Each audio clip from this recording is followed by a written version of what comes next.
Hey, my peeps, welcome back to Content Week. Yes, woo! Today will not be quite as epic as the last live video, but I can't guarantee. It could be, you never know.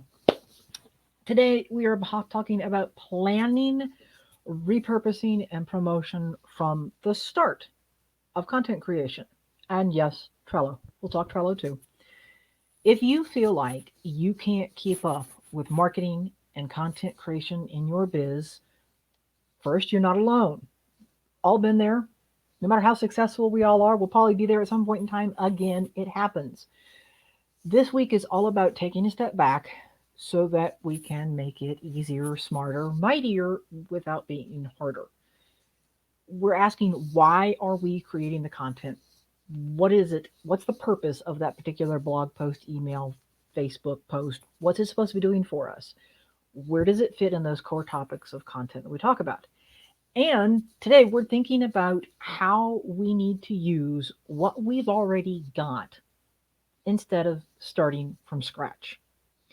Any people that have been baking during the pandemic, like the sourdough craze that started last winter, sourdough is a perfect example actually of repurposing. You don't tend to start from scratch.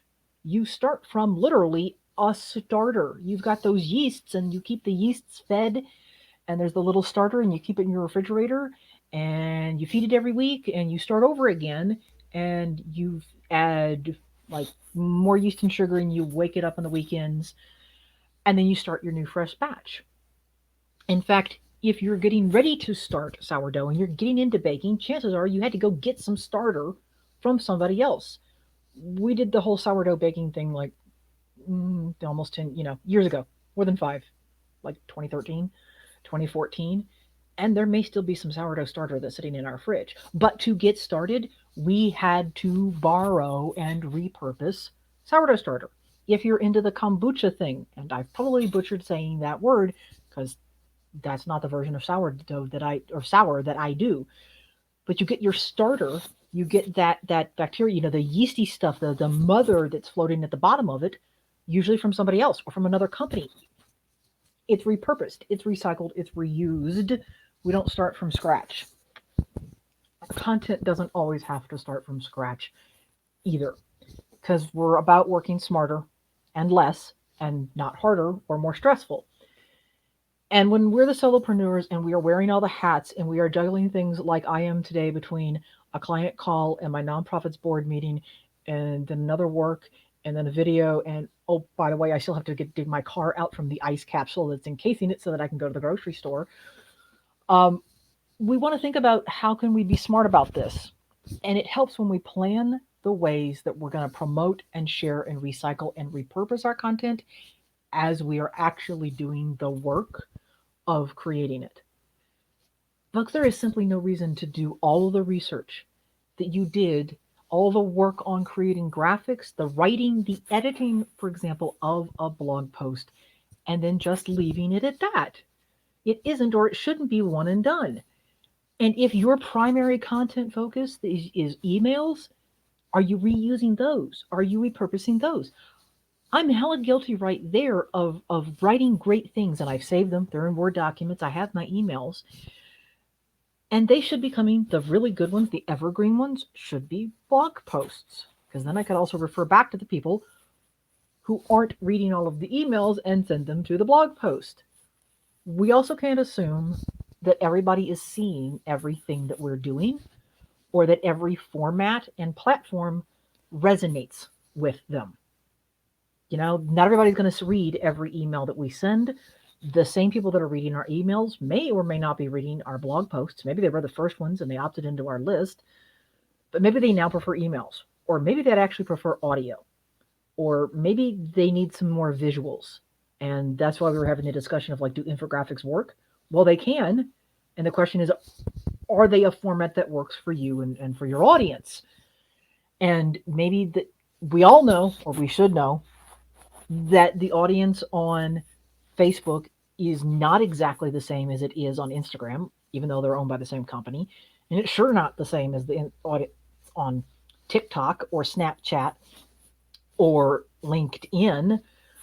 So There's also no reason that if you purchase licensed content, aka white label, aka private labels rights, aka PLR, don't use it just once. Don't use it just in a blog post.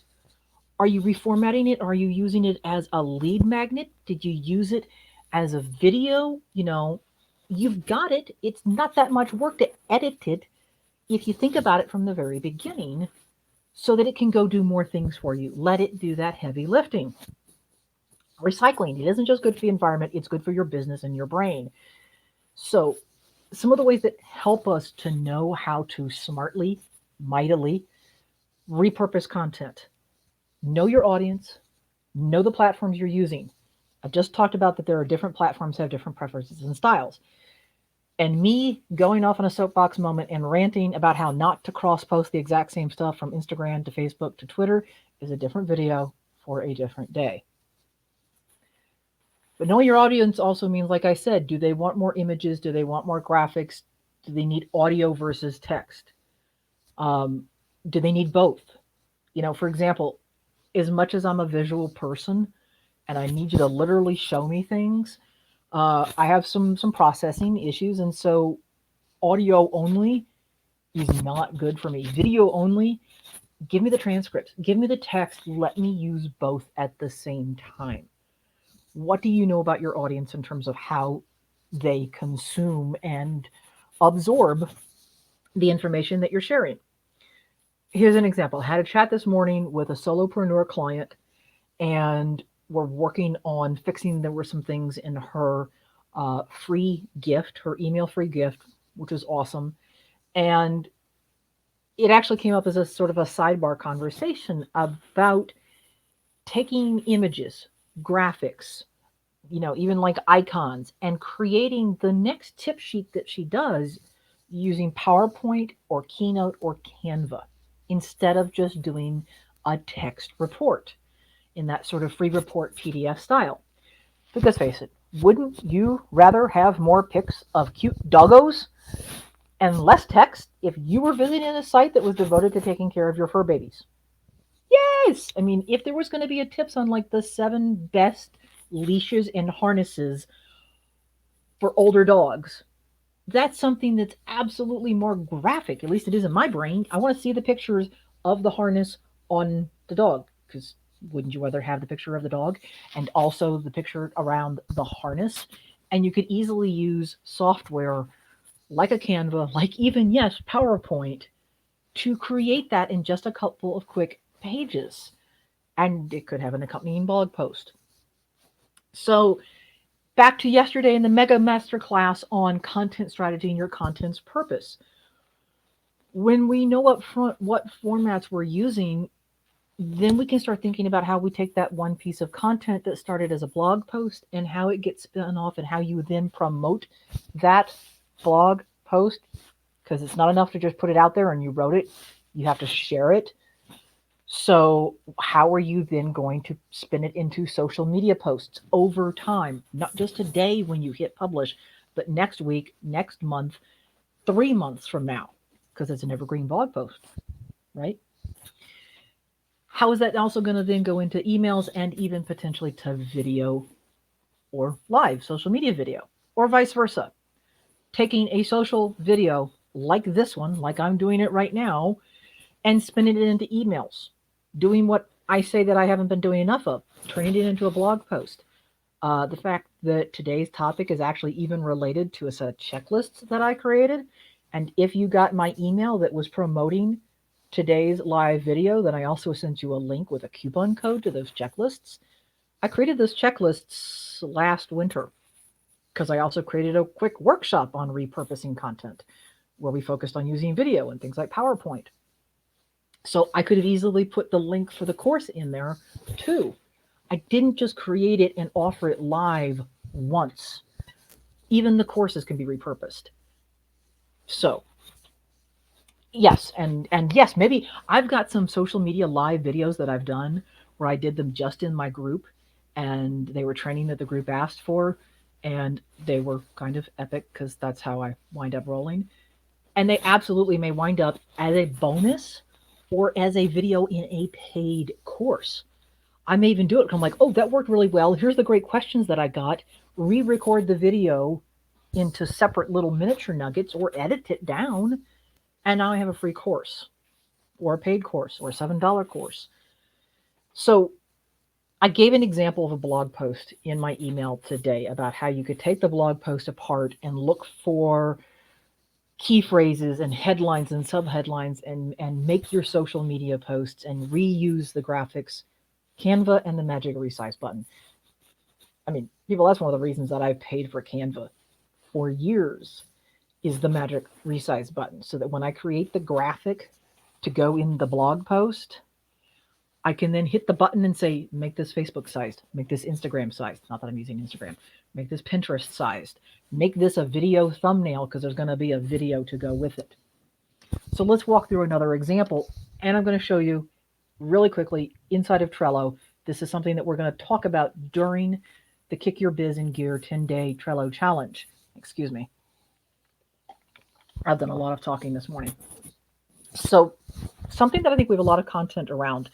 And if you've been buying licensed content, if you've ever been giving workshops, if you do workshops for, in the offline world when we were allowed to do conferences and meet people in hotel rooms and show them things on screens, or you've done webinars and you've done a lot of webinars, repurpose the bleep out of those. If you've bought licensed content and you're like, oh, okay, I'll use this blog post and I might use this email, and it's like, oh, there's a whole bunch of PowerPoints in here. I don't like PowerPoint. I don't use PowerPoint. Repurpose that stuff.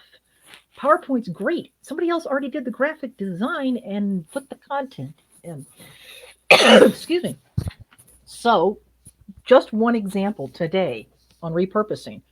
If you've got a webinar, presentation, slideshow from PowerPoint or a Keynote file, like I said, from something you've given or licensed content, give it a twist and make new content out of that. For example, you've got a slide and it was teaching a concept and there were a few tips, like those bullets on a single slide. Make that look more attractive. Use, in PowerPoint, it's the Smart Art feature, and it can even add in little icons. So now, and it's truly smart. I've done this recently, and if it detects, this is a little scary, but really cool. If it detects that I said the word email in the bullet point, it goes and adds the icon of an email, of a letter. If it senses that I was talking something about communications and it uses something, it's pretty good actually at matching the icons to what's in the bullet point text. So if you've got any of that, by using the Smart Art, you've just made a more attractive looking bullets, and you've just made the world's simplest infographic, basically.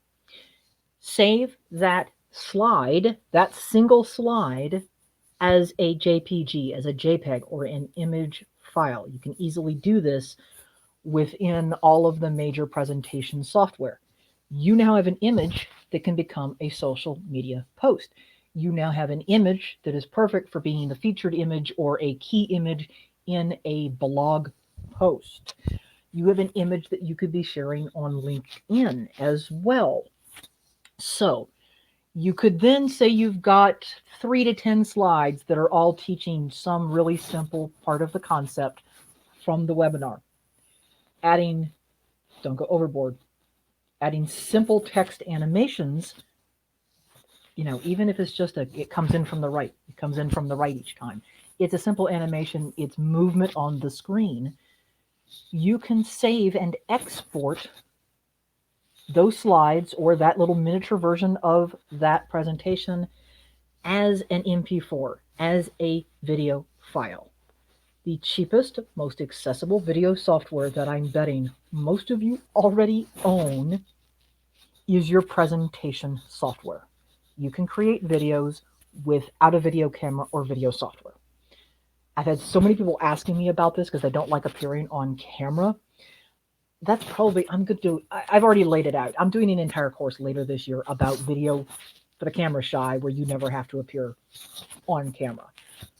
But you can go and repurpose right now with this. If you wanted, you can record a voiceover directly in PowerPoint and export that as a video. So if the slides are moving on the screen, you're advancing them, you're talking, and now you have a video with audio. The reason I don't mention that up front is because 80% of videos that are watched on social media are watched with the sound off. So creating that really short, minute long or less, just text animating on the screen via PowerPoint without audio underneath it is perfect, actually, for social media. And again, it's not fancy software. The other question, of course, is between your audience, if it makes sense, have you ever shared the presentation slides themselves as a PDF to LinkedIn? I know I've put several presentations over the years up on LinkedIn, ones that I'm okay with being out there, publicly. Back in the day, we used slideshare.net to share presentations. I think LinkedIn bought it, and then I think it basically went away. Slides from a webinar, from a presentation, can absolutely become your free report, your free opt-in, your giveaway for lead generation in email. It doesn't have to be text. If you've got great stuff and it's sitting there in a presentation software format, use it. I was showing today about how you export as PDF right there, right out of PowerPoint. I do it all the time when I am teaching. I export my slides, and then you get the whole graphics, you get everything that I designed on the screen. You don't have my notes, and I send you the handouts. It's like, there you go. Here's your handout, and it made a pretty PDF for me. And that's also, it's a smaller file. You don't want to tend to send a lot of PowerPoint files because they can be really big if they've got a lot of graphics in them. Again, if you've hosted a webinar using those same slides, and if you haven't, host a webinar, host a free webinar, host a webinar to use as lead generation. Have the webinar transcribed. Free way, you upload the webinar video file to YouTube, and you make sure that you've turned on the automated transcription that's in there, the AI that transcribes for YouTube. You might have to go in and clean it up a bit, but it's a really great starting point for transcription. We were talking about that as examples during my nonprofits board meeting. Several of us have access to other transcription software and transcription companies, and we're turning to YouTube instead because it's really simple and it does most of the heavy lifting for us, and then we just have to clean it up. Use the edited transcript as an email opt-in, as a lead generation tool. Send it as a bonus gift to your webinar participants.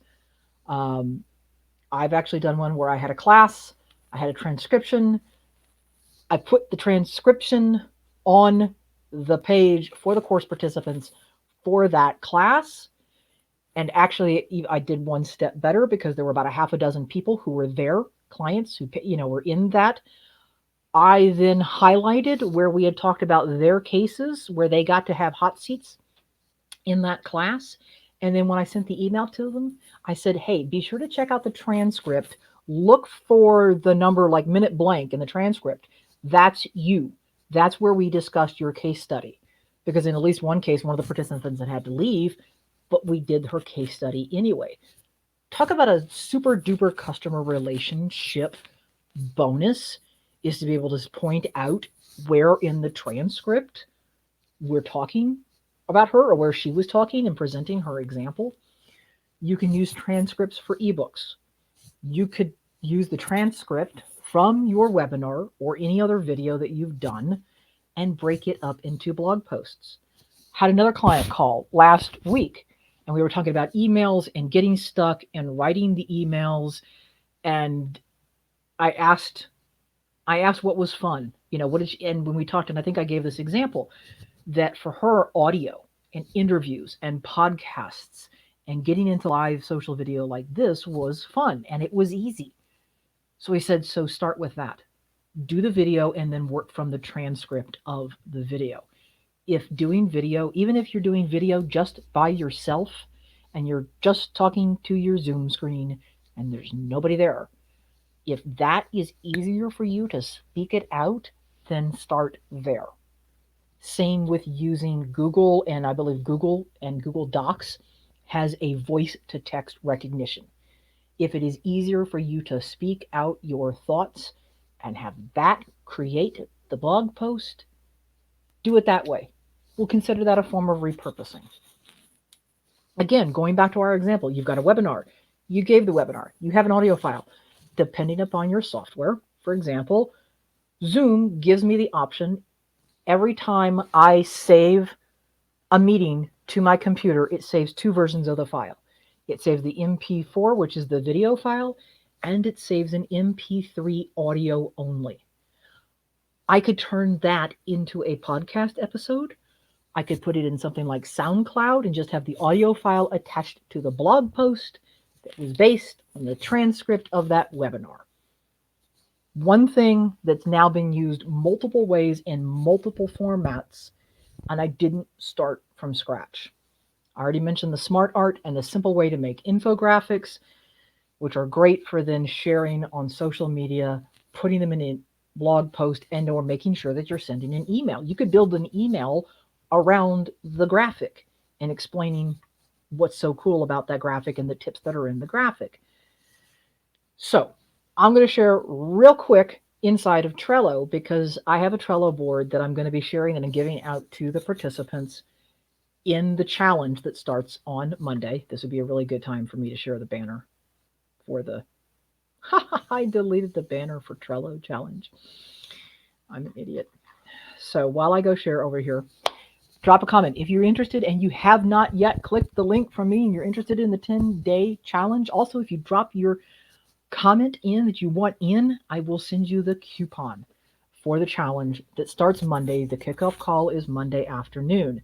The board I'm about to show you when I have share screen, and I get to select the Now Next Ideas board. This is a training board that I use, and I want to make sure that we're going to actually, here, you can see the entire board and not just my face. This is one that I use and I let folks copy, and for brainstorming, for organizing, for deciding and prioritizing what's now versus what's next. But what I want to show you is I've got a couple of key things. You can see in here, this indicates that there's a checklist in it. And this one indicates that this one's a template because I've copied it. So for example, I have this over here. So this was actually a piece of licensed content. I own this. And if I open this card, there's this checklist. And this checklist is all of the steps that one might take to edit licensed content to make it your own. And by making this as a checklist inside of Trello, I can copy this checklist. So every time I decide here's a new piece of licensed content that I'm working on, I can put that name of the licensed content up here, and I've got my checklist that can be copied that reminds me of the simple steps to take to make it more my own and not look like anything else out there. So that's one use of that.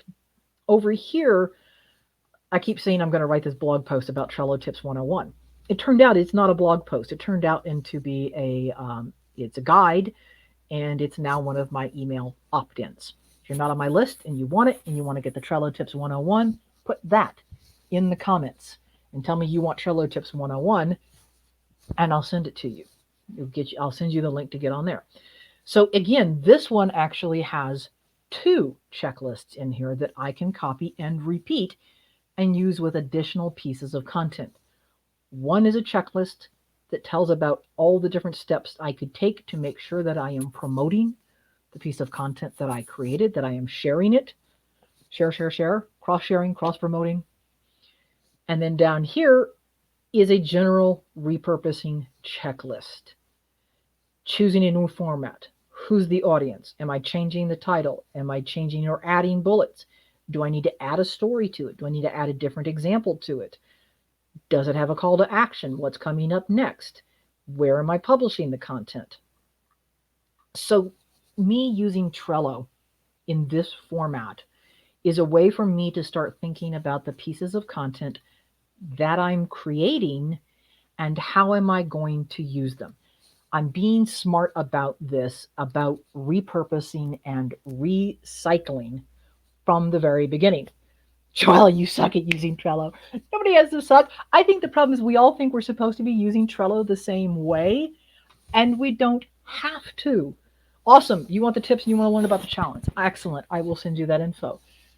Because one of the things we're doing in the challenge is showing that, and here I can put my face back on the screen so you can see, is there's no one wrong or right way to do it, and that it's flexible.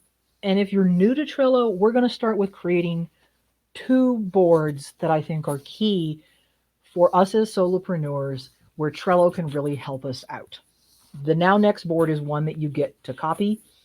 A content library board is another one. We might only have 2 or maybe 3 boards that we use on a regular basis. I use one most often, the others periodically. I know other folks who are in there and they keep everything in Trello, and they have lots of different boards for different purposes. They're even using it with their families. They're using it for meal planning. They're using it for vacation planning. For those of you who are slightly more experienced Trello users, you're going to follow along with me. And one of the things that I'm using the challenge time and the daily action steps and the accountability in my Facebook group to do is I need to clean up some of my Trello boards. I've lost count of how many Trello boards I have. There might be 39 because I've had my account for 7 years. And I'm not using all of the boards. And even some of my main boards that I use most often could be working better and smarter for me, so that it's easier for me to find what I'm looking for in that Trello board. So whether you're new or you're a little more experienced, the challenge gives us time to dig in and find ways that we can use it to help us plan our content, so that we aren't spending and wasting so much time or spinning our wheels looking at blank screens.